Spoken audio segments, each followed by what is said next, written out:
Saludos, saludos y bendiciones a todos nuestros amados hermanos, amigos y familias en las diferentes naciones, sea de día, sea de noche, donde lleguemos a través de las redes sociales. Y les saludamos a ustedes que siempre son fieles a seguirnos, siempre que compartimos verdades que nos edifican, que nos transforman, que nos desafían a crecer en el Señor. Y esta no es la excepción. Estamos aquí precisamente para compartir con ustedes una serie que ya iniciamos. Estamos en el segundo programa sobre el misterio de Jesús, sobre el misterio de la Escritura de Jesús.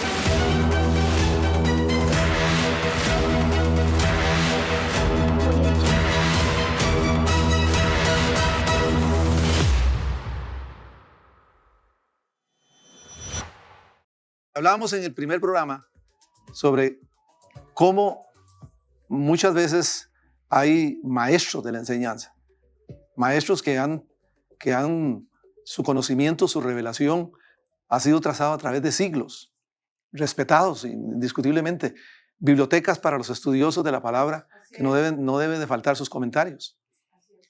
Y sin embargo nos sorprende que hay ciertos comentarios con respecto a este capítulo 8 del Evangelio de San Juan, donde nos dice claramente en dos oportunidades que el Señor Jesús se inclina en tierra y escribe.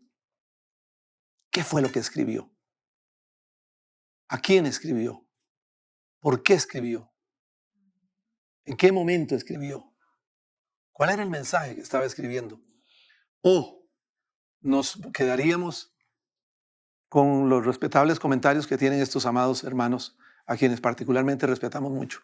Precisamente en Juan capítulo 8, dice la Escritura, mas esto decía tentándole para poderle acusar.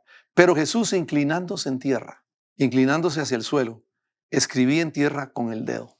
Y agrega el versículo 8, en su parte final, dice, e inclinándose de nuevo hacia el suelo, siguió escribiendo en tierra.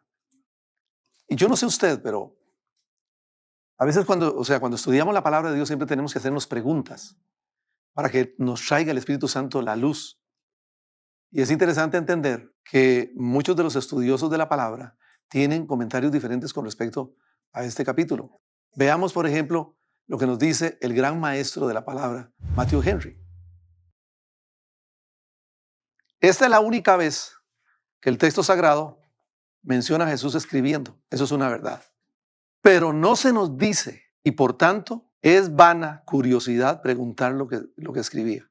O si bien en realidad no escribía, sino que trazaba garabatos en el suelo. Mire qué tremendo. Vana curiosidad sobre la pregunta de lo que escribía. O lo que estaba era trazando garabatos en el suelo. Y señoras y señores, estamos hablando de el gran maestro de la palabra, Matthew Henry. Comentarios que todos los predicadores debiéramos de tener en nuestra biblioteca. Sin embargo, con respecto a este pasaje, vea la opinión de él, respetada, para mí muy respetada, pero no necesariamente compartida, porque la palabra de Dios, toda en sí, siempre tendrá respuesta, siempre tendrá revelación. Veamos otro de estos grandes sabios de la palabra, su comentario. La Biblia no nos lo dice. No hay en lo absoluto ninguna manera de saber lo que escribía. Mire la aseveración. William MacDonald dice que no hay en lo absoluto ninguna manera de saber lo que Jesús escribía, que la Biblia no nos lo dice. Vea qué tremendo. Sin embargo, toda la palabra de Dios tiene revelación. No puede haber nada en los sagrados escritos que no tengan revelación. Comentario bíblico, estudio del expositor. Si el Espíritu Santo hubiera querido que nosotros lo supiéramos, nos lo habría dicho. Comentario bíblico, estudio del expositor.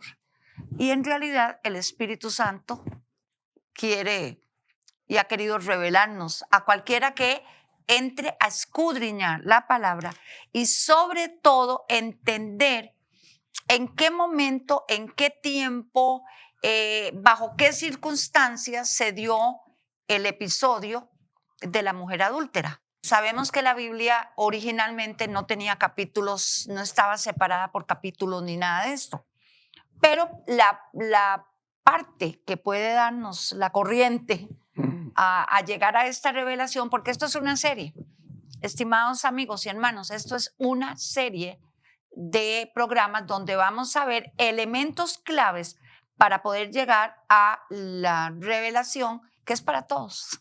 Bueno, para dar una continuidad a esto, si vamos al capítulo 7 del libro de Juan, mi amor, si me ayudas. Vamos a ver. Capítulo 7 del libro de Juan, porque aquí se establece el momento, el tiempo y lo que sucedía en Jerusalén antes de llegar al episodio de la mujer adúltera. Pero, ¿qué nos dice la Biblia para poder ubicarnos en qué momento, en qué época, bajo qué circunstancias fue llevada la mujer adúltera al Señor Jesús? Y es clave lo que la Biblia registra aquí. En el último y gran día de la fiesta, Jesús se puso en pie y alzó la voz diciendo: si alguno tiene sed, venga a mí y beba. El que cree en mí, como dice la Escritura, de su interior correrán ríos de agua viva. Esto dijo del Espíritu que había de recibir los que creyesen en él, pues aún no había venido el Espíritu Santo, porque Jesús no había sido aún glorificado. Ok. Según Juan 7:37, era el último día. Gran día. El último gran día de la fiesta. ¿De qué fiesta? El último y gran día de la fiesta. ¿De qué fiesta? ¿De qué fiesta? ¿Qué importancia podía tener esto? Porque por ser el último y gran día de la fiesta, él exclama: si alguno tiene sed, venga a mí, beba. Primero, si alguno. No es que todos iban a tener sed. Aquellos que tuvieran sed iban a llegar a él y a vivir. Llegar a él, ¿en qué forma? La palabra. La revelación que hay de él desde Génesis hasta Apocalipsis. Era el último día de la gran fiesta. Y esa fiesta se llama la fiesta de los tabernáculos. Ahora, ¿cuál es el problema que tenemos con eso? El problema que tenemos con eso, hermanos, es que no hemos entendido qué era la fiesta de los tabernáculos y si eran fiestas de los judíos o fiestas del Señor. Pero está claramente establecido en Levítico capítulo 23 y en otras citas las fiestas del Señor. Las fiestas del Señor. No eran entonces las fiestas de los judíos. Esto establece entonces que cada fiesta del Señor eran fiestas sagradas. Exactamente. Y que el pueblo de Israel entendía esto y eran como santas conmemoraciones. Okay. Y tendríamos que desarrollar un poquito sobre la fiesta de los tabernáculos para que se entienda por qué dice aquí que en el último gran día el Señor se puso en pie y comenzó a revelarse. La fiesta de los tabernáculos nos está hablando de la fiesta de la cosecha, de la fiesta de la vendimia. Era una fiesta sagrada. Era una gran fiesta, una fiesta de gozo. Bueno, y se sigue celebrando, en Israel se sigue celebrando. Bueno, y si aquí aplicamos la verdad a la iglesia presente, esta debe ser precisamente la misma actitud dentro de cada templo, dentro de cada iglesia, para cada creyente. Para ellos era revelado claramente y por eso era una conmemoración gozosa. Se hacía más o menos en los meses de septiembre, octubre y todavía se hace en festividad de la vendimia, de la fiesta de la cosecha de la vendimia. Pero tiene características especiales. También era una fiesta o una conmemoración gozosa por la dirección de aquel pueblo en su travesía por el desierto.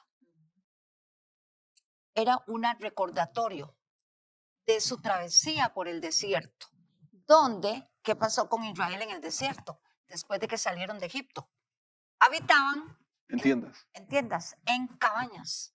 Entonces, Jerusalén se preparaba, las familias, los individuos, hacer las cabañas, las sucá, se llaman sucá. Y por todo lado hacían cabañas en recordatorio de cómo vivieron en el desierto, en tiendas, en cabañas, en Sucot. Por eso significa tabernáculos o Sucot. Y es importante entender que las fiestas de las cabañas se realizaban en las casas, en los techos de las casas, Hasta en los techos de las casas. en las calles, en las aldeas, en Jerusalén, en todo lado. Porque recordaban precisamente la dirección divina, conmemoraban la dirección divina del Eterno guiándoles a través de todo el desierto. Fue en esa fiesta de los tabernáculos a las que Jesús asistió y sus discípulos asistían, porque esa era la ordenanza de la palabra de Dios, donde Él se levanta en el último día de la fiesta de los tabernáculos. ¿Por qué se puso en pie en el último día? Vamos a verlo en el siguiente programa de estos. Ellos hacen conmemoración de la protección que recibieron de Dios durante el desierto, la Correcto. protección que recibieron a través de estar en cabañas. Protección en de todo, Sucot. protección de todo, de los áspides, de las serpientes, de las bestias del De desierto, todo. de los enemigos, Ujú. de todo. Entonces, Exacto. la tienda de los tabernáculos siempre les recordará, les recordaba, les recuerda y les recordará la misericordia de Dios, el favor de La Dios, protección. la protección de Dios en toda la travesía por 40 años, por 40 años, la protección de Dios. Y la conservación sobrenatural del pueblo de Israel. Los discípulos habían llegado a la fiesta, Jesús llega y se convertía aquello en una escuela de enseñanza también. Se llenaba el patio interior del templo de candelabros llenos de fuego, que también representaban para la recordación del pueblo de la nube de fuego que los guiaba. La columna de fuego. De la columna de fuego que los guiaba. Entonces el patio interior del templo se llenaba de candelabros de fuego. Era un desfile de antorchas, ¿se imagina? Un recordatorio de la presencia del Espíritu Santo, de la Shekinah de Dios sobre, la columna de sobre sus fuego. vidas, de adelante hacia atrás, al norte, al sur, al este, al oeste. El maravilloso hongo, por decirlo de alguna manera, de la Shekinah de Dios, la presencia de Dios cubriéndoles, moviéndose, protegiéndoles y guiándoles de noche. Ahora había una celebración. Hermanos, ¿y para qué nos están diciendo todo esto? Porque si no entendemos esto, no entendemos por qué Jesús bajó a la fiesta y por qué fue que en el último día Él dice, yo soy el agua viva. Si alguno tiene sed, venga a mí y beba. Eso lo vamos a ver en otro programa. Pero no solamente eso, había unas procesiones de sacerdotes impresionantes llevando también agua del estanque de Siloé para ser vertidas sobre el altar por un conducto que llegaba al altar del sacrificio. Eso les recordaba la roca que les siguió en el desierto. O sea, todo tiene un simbolismo. Todo tiene un simbolismo y el simbolismo siempre es Cristo. Siempre Cristo les protegió. Estuvo en medio de ellos, no lo vieron. Pero cada fiesta del Señor les recordaba que Dios estaba presente. Exacto. Y qué tremendo lo que estás diciendo, porque el traer las aguas del estanque de Siloé para derramarlas al pie del altar en el templo, estaba recordándoles La roca en el la desierto. roca en el desierto que le seguía donde manaba agua. Y también en 1 Corintios 10, el apóstol Pablo dice, porque no quiero, hermanos, que ignoréis que vuestros padres, Pablo no quería que se ignorara esto de la fiesta de los tabernáculos, porque no quiero, hermanos, que ignoréis que vuestros padres todos estuvieron bajo la nube y todos pasaron el mar y todos en Moisés fueron bautizados en la nube y en el mar y todos comieron el mismo alimento espiritual y todos bebieron la misma bebida espiritual porque bebían de la roca que los seguía y la roca era Cristo. No quería que se olvidaran de cada uno de todos estos de todos elementos. sus pasos. que se recordaban en la fiesta de los tabernáculos y por los cuales Jesús bajó a la fiesta, sus hermanos bajaron a la fiesta y en el último día, aquí es donde está una clave tremenda, en el último día es donde él declara que él es el agua viva.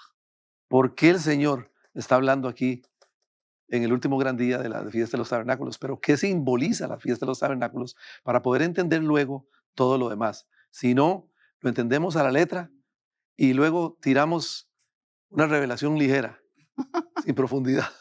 Pablo lo dice claramente, les recordaba el hecho de lo que los sacerdotes cantando, alabando, en procesiones, cantaban el Salmo 118, 25.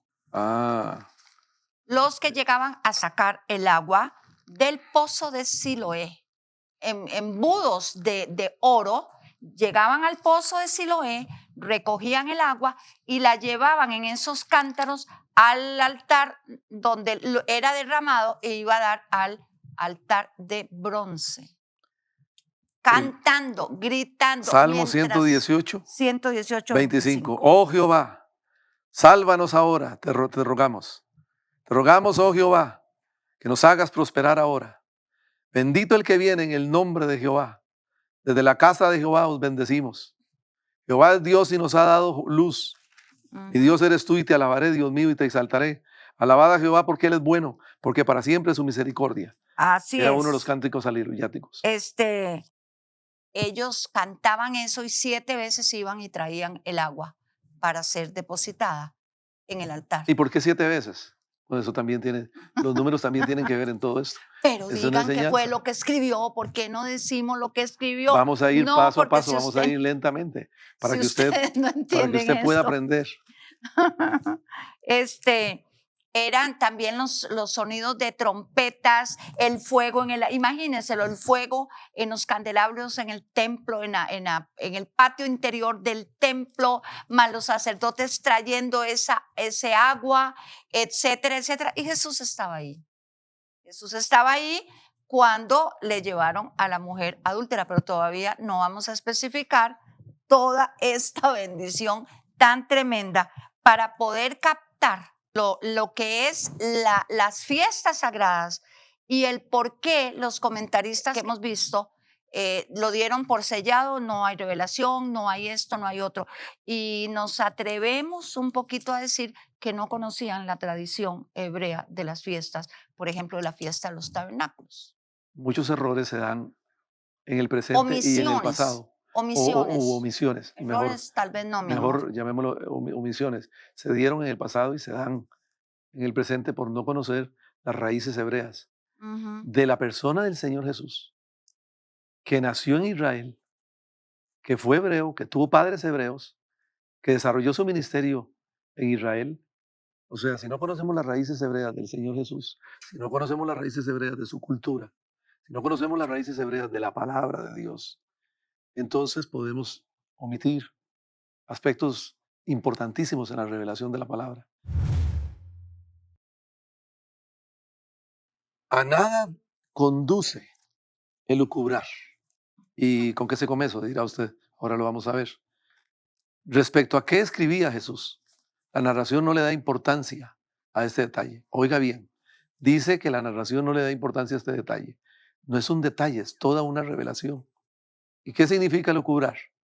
Hay demasiadas dudas sobre ciertas verdades de la fe. No está hablando de las dudas, de las verdades de la fe.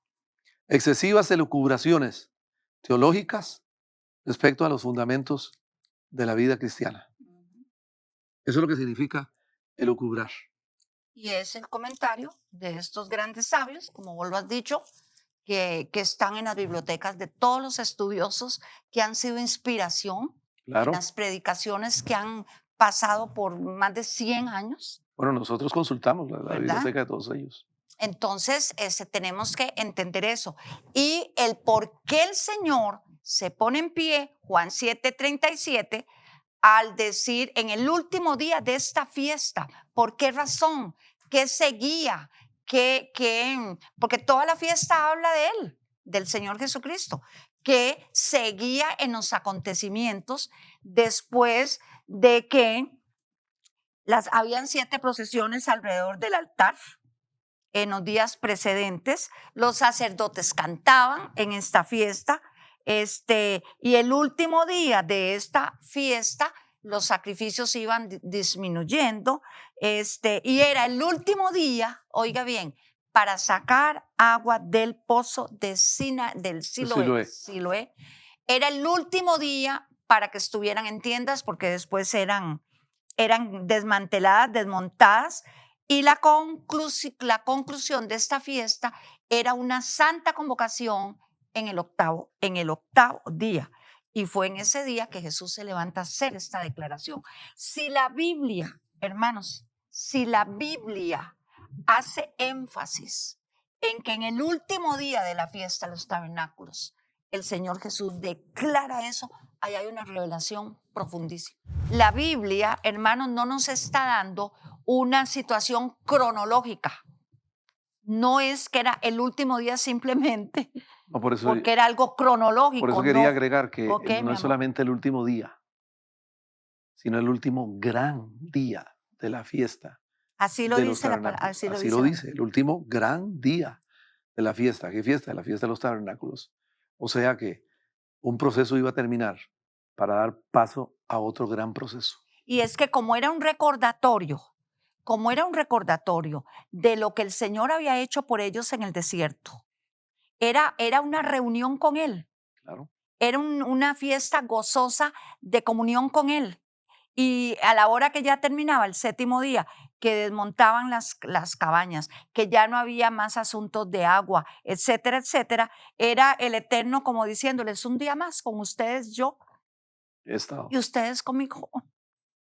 Es tremendo, es tremendo. Entonces, hermanos, si no hay un entendimiento de esto y por qué la Biblia registra en Juan 7:37 que era el último día de la fiesta de los tabernáculos, en que Jesús declara que Él es el agua viva, si no entendemos en qué consistía la fiesta de los tabernáculos, esto simplemente queda como una nota cronológica del tiempo, pero no es así.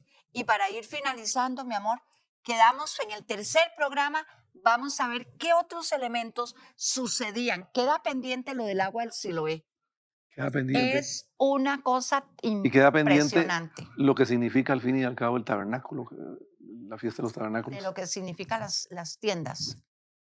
Así es que despidámonos, mi amor. O sea, definitivamente los sagrados escritos a través del Espíritu Santo nos traen las profundidades del Eterno, nos traen los misterios del Eterno, los descubren para nuestra revelación y para amarlo más a Él y para que nuestra fe se fundamente más, se robustezca en la palabra de Dios, que es al fin y al cabo lo que puede traernos salvación, liberación, sanidad, restauración, consolación, de Él, edificación y sobre todo la revelación de Cristo Jesús en nuestras vidas. Amén, Esto es amén, Dios amén, TV. Amén. Y queremos que usted nos siga en todas las redes sociales y en nuestro canal Dios TV. Y en las redes sociales, como decía, dele me gusta, suscríbase, dele me gusta, suscríbase. Y recuerda, Dios TV. Bendiciones. Hasta la próxima. Gloria a Dios. Chao, chao, chao, chao.